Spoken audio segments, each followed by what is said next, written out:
Guys, welcome to my channel competitive exam. आज का हमारा टॉपिक है पार्ट्स ऑफ द कॉन्स्टिट्यूशन। हमारे कॉन्स्टिट्यूशन के अंदर कितने पार्ट्स होते हैं? टोटल 22 पार्ट्स होते हैं।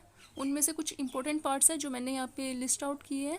तो देखते हैं, हमारा जो फर्स्ट पार्ट है उसके अंदर union and it's territories, union के बारे में आ जाता है और जितनी भी हमारी कंट्री के अंदर टेरिटरी है बाकी उस सब के बारे में आ जाता है। सेकेंड है सिटीजनशिप, सेकंड पार्ट के अंदर सिटीजनशिप के बारे में दिया हुआ है। थर्ड पार्ट है उसके अंदर हमारे फंडामेंटल राइट्स के बारे में है, ठीक है, कि क्या क्या हमारे फंडामेंटल राइट्स है। पता है 6 फंडामेंटल राइट्स है हमारे, आर्टिकल 14 से लेकर आर्टिकल 32 तक।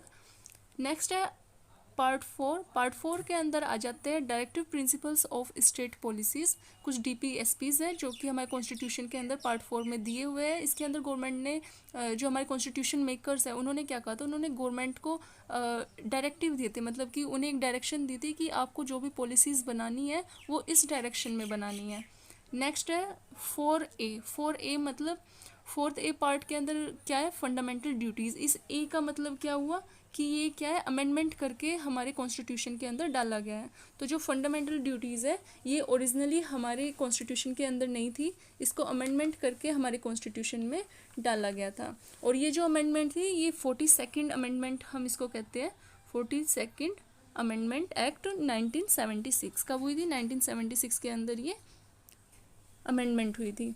ओके, तब लेकिन 10 ड्यूटीज़ ही थी जो कि इसके अंदर डाली गई थी, लेकिन उसके बाद में फिर 11th जो ड्यूटी थी वो बाद में ऐड की गई थी 86 कॉन्स्टिट्यूशनल अमेंडमेंट में, ठीक है। 86 कॉन्स्टिट्यूशनल अमेंडमेंट में 11th ड्यूटी जो है हमारे कॉन्स्टिट्यूशन के अंदर डाली गई थी और ये आर्टिकल 51A के अंदर आता है। नेक्स्ट है पार्ट 5, इसमें यूनियन गवर्नमेंट के बारे में दिया हुआ है। नेक्स्ट है पार्ट 6, इसमें स्टेट गवर्नमेंट के बारे में दिया हुआ है। नेक्स्ट है पार्ट 8, इसके अंदर हमारी यूनियन टेरिटरीज जितनी भी हमारी यूटीज़ हैं उनके बारे में दिया हुआ है। 9th के अंदर जो 9th पार्ट है इसके अंदर पंचायत के बारे में दिया गया है। पंचायत भी ये भी ओरिजिनली हमारे कॉन्स्टिट्यूशन के अंदर नहीं था ये पार्ट, इसको भी क्या करके डाला गया है, अमेंडमेंट करके हमारे कॉन्स्टिट्यूशन के अंदर डाला गया है। तो कौन सी अमेंडमेंट थी जिसके अंदर जो पंचायत है उसको लाया गया था? ये थी 73rd अमेंडमेंट एक्ट, ठीक है। 73rd अमेंडमेंट एक्ट के अंदर क्या किया गया था, पंचायत को लाया गया था। और ये अमेंडमेंट कब हुई थी? 1992 के अंदर हुई थी। नेक्स्ट है म्यूनसिपैलिटीज़, ये पार्ट 9th A के अंदर आता है।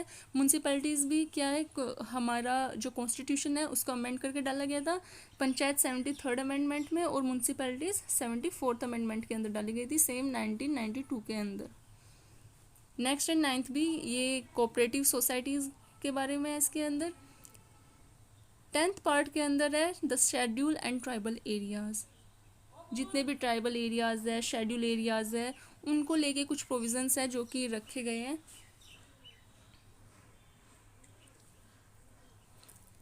नेक्स्ट पार्ट 11 के अंदर क्या है, relation between the union and the states, कैसे रिलेशन है, कैसे लेजिस्लेटिव रिलेशन है, कैसे एग्जीक्यूटिव रिलेशन है, ठीक है, यूनियन और स्टेट के बीच में। नेक्स्ट है पार्ट नंबर 14 के अंदर हमारी सर्विसेज के बारे में, यूनियन और स्टेट जो सर्विसेज होती है, जैसे हमारा UPSC हो गया, ठीक है, और स्टेट की होती है स्टेट पब्लिक सर्विस कमीशन, इसमें 14 पार्ट में उसके बारे में ही दिया हुआ है। नेक्स्ट आ जाता है 14A